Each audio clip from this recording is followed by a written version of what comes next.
تخيل يعني نحن كوادر وعندنا شهاده، يعني عمرنا نحن ضاع ونحن داخل المستشفى، يعني اكثر من 15 سنه. اداره اول مع احترامي للبعض ما بذكرش اسماء، كانوا يطلعوا ينزلوا على الفاضي.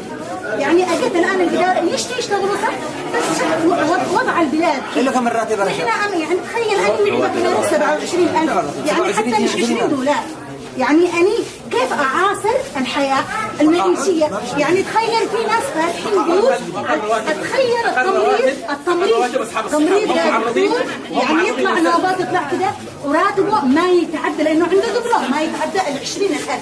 يعني إذا كيف يفتح بيت تنظر لنا، يعني اعتبرنا أولادك بناتك ما يقعش.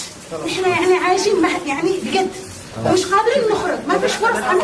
اولا انا مدير انا اعطيكم كل